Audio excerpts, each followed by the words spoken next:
Hello friends, स्वागत है आपका आपके अपने यूट्यूब चैनल बीजी टीचर में। स्टूडेंट्स, आज की वीडियो में हम बात करेंगे कक्षा 10 की प्रश्नावली 3 पर।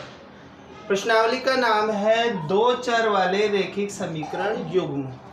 दो चर वाले रैखिक समीकरण युग्म को किस प्रकार से हल किया जाता है, इसकी कौन कौन सी विधियां आप लोगों को इस कक्षा में दी गई हैं, इस प्रश्नावली में दी गई हैं, आज विस्तार से अपन चर्चा करेंगे और सीखने का प्रयास करेंगे वन बाय वन कि इनको किस तरीके से हल किया जाता है, इन विधियों को अप्लाई करके रैखिक समीकरण युग्म पर। तो देखो, सबसे पहली जो विधि आती है रैखिक समीकरण युग्म को हल करने की, वो होती है ग्राफीय विधि। दूसरा है प्रतिस्थापन विधि, तीसरी है विलोपन विधि और चौथी है बज्रगुणा विधि। स्टेप बाय स्टेप हम एक एक विधि को हल करने का और उसका जो नियम होता है वो सीखने का प्रयास करेंगे। तो ग्राफीय विधि को मैंने ऑलरेडी पहले समझा दिया है, आप लोग चाहो तो उसको किस तरीके से हम उस विधि से हम ग्राफीय विधि से रैखिक समीकरण युग्म को हल करते हैं सीख सकते हैं। आज हम सीखेंगे प्रतिस्थापन विधि से रेखीय समीकरण युग्म को किस तरीके से हल किया जाता है या ये विधि किस तरीके से अप्लाई की जाती है।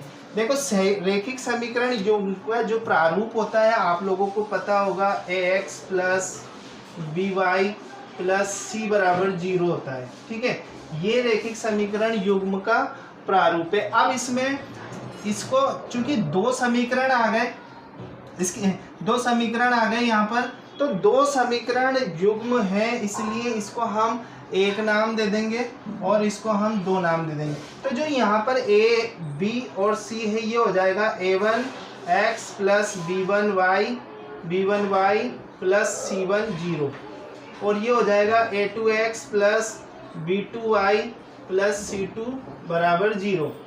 x का गुणांक a1, y का गुणांक b1, c1 अचर पद है और x का a2, y का b2 और c2 अचर होगा। ये समीकरण नंबर 2 है। अब देखो, प्रतिस्थापन विधि को समझने के लिए मैंने यहाँ पर एक सवाल लिया है और सवाल है प्रतिस्थापन विधि द्वारा रैखिक समीकरण युग्म को हल कीजिए। तो यहाँ पर और कोई सी दूसरी विधि हमें अप्लाई नहीं करनी, केवल प्रतिस्थापन विधि ही यहाँ पर इस्तेमाल करनी है। तो प्रतिस्थापन विधि में हम सबसे पहले देखते हैं, तो यहाँ पर आप लोगों को देखने को मिलेगा कि दो चर हैं x और y। चर का मतलब होता है इनकी वैल्यू हमें निकालनी होती है या इनका मान हमें निकालना होता है, और अचर जो होते हैं वो कांस्टेंट होते हैं, ये अपनी जगह स्थिर रहते हैं। तो यहाँ पर भी हमें x और y का मान निकालना है। हल करने का मतलब ही यही है कि हमें इसका मान निकालना है। अब हम प्रतिस्थापन विधि में क्या करेंगे, प्रतिस्थापन विधि से इस रैखिक समीकरण युग्म को हल करने के लिए हम इन युग्मों को 1 और 2 नाम दे देंगे।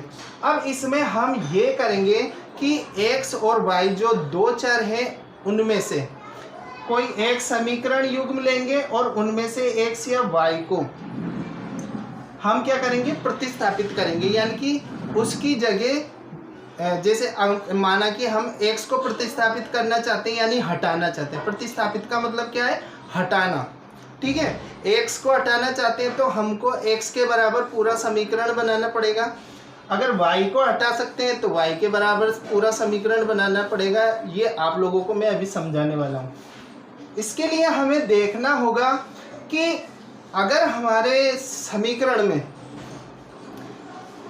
दोनों समीकरणों को एक बार गौर से देखिए और प्रयास कीजिए देखने का कि कहीं कोई ऐसा समीकरण है दोनों में से जिसमें कोई गुणांक नहीं लगा हुआ है। जैसे x के आगे यहाँ कोई गुणांक नहीं है तो इसका मतलब एक गुणांक होगा। यहाँ y के आगे 2 गुणांक है, यहाँ x के आगे 7 है, y के आगे 15 है।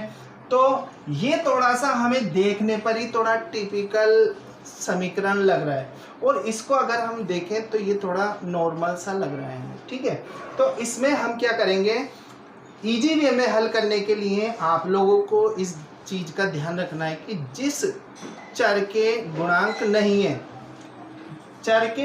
नहीं है उसके बराबर सारा समीकरण बनाना है। तो यहाँ पर हम क्या करेंगे, समीकरण 2 में, समीकरण 2 से 2y का पक्षांतरण करेंगे। प्रतिस्थापन विधि है, 2y का पक्षांतरण करेंगे तो हमारे पास आ जाएगा x = 3 - 2y।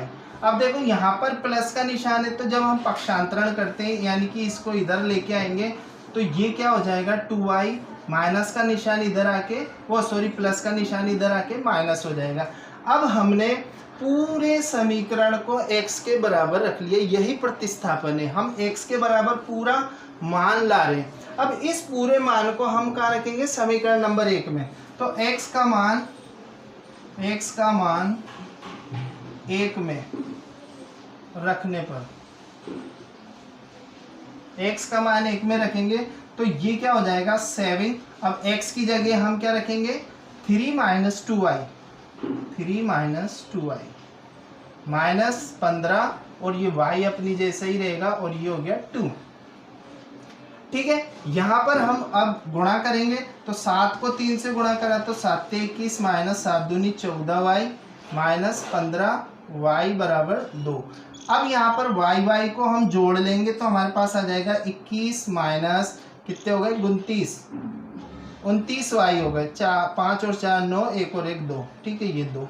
अब हमको y का मान निकालना है तो हम क्या करेंगे, चर वाले पदों को एक तरफ और अचर वाले पदों को एक तरफ लेके आएंगे। तो यहाँ पर हम लेके आ जाएंगे 21, 2 को इधर ले आएंगे और एक इसको इधर ले जाएंगे। ठीक है, 29y को इधर ले जाएंगे तो दाएं और बाएं पक्ष में लेके आ जाएंगे अपन।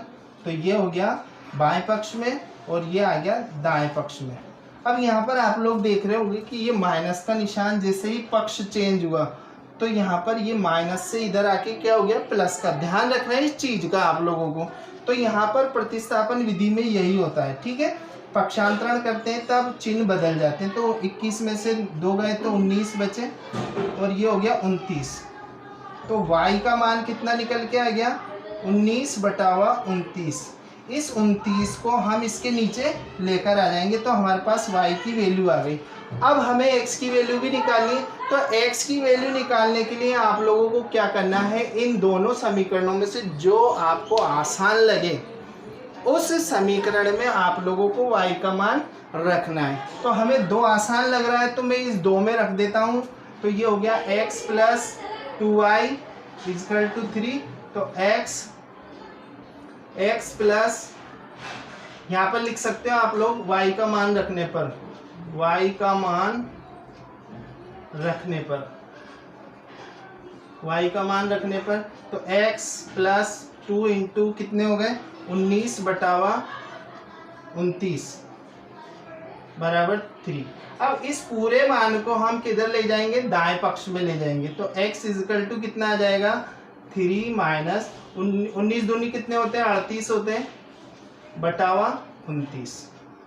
ठीक है, तो यहाँ पर हम लघुत्तम लेंगे, लघुत्तम आ जाएगा 29। इसके नीचे 1 लगा सकते हो, 1 का भाग 29 में देंगे, 29 बार जाएगा। 29 को 3 से गुणा करेंगे तो कितना आएगा 87 माइनस 29 का भाग 29 में दिया 1 बार, 1 को 38 से गुणा करा तो 38 आ गए। ठीक है, तो 87 में से हम इसको माइनस कर देंगे तो कितने बचे यहाँ पर 87 में से 38 को माइनस करा हमने तो कितने हो गए 9 और यहाँ पर कितने बचे 7, 7 में से 3 गए तो 4 और ये आ गया 29। तो x बराबर आ गया हमारे पास 49/29 और y बराबर आ गया हमारे पास 19/29। तो रेखीय समीकरण युग्म करने की 4 विधियां मैंने आप लोगों को बताई, ग्राफीय विधि, प्रतिस्थापन विधि, विलोपन विधि और वज्रगुणा विधि, जिसमें से 2 विधियां मैंने आप लोगों को सिखा दी हैं। अब अगले वीडियो में हम सीखेंगे विलोपन विधि द्वारा रेखिक समीकरण युग्म को किस तरीके से हल किया जाता है। एक चीज़ आप लोगों को मैं बताना चाहता हूं कि आप लोग बिल्कुल सेम टू सेम इसी तरीके से आंसर दें ताकि आपके पूरे में से पूरे नंबर आए। ये बिल्कुल परफेक्ट तरीका है आंसर देने का, तभी आप लोगों को पूरे अंक मिलेंगे। तो इस वीडियो में इतना ही। वीडियो पसंद आए तो इसको लाइक कीजिए, दोस्तों के साथ शेयर कीजिए, चैनल पर नए हैं तो चैनल को लाल बटन दबाकर सब्सक्राइब कीजिए, साथ में बेल आइकन को प्रेस ज़रूर कीजिए इस तरीके के वीडियो प्राप्त करने के लिए, ताकि आप लोगों तक इस तरीके के वीडियो पहुंच पाए। मिलते हैं अगले वीडियो में, तब तक के लिए जय हिंद जय भारत।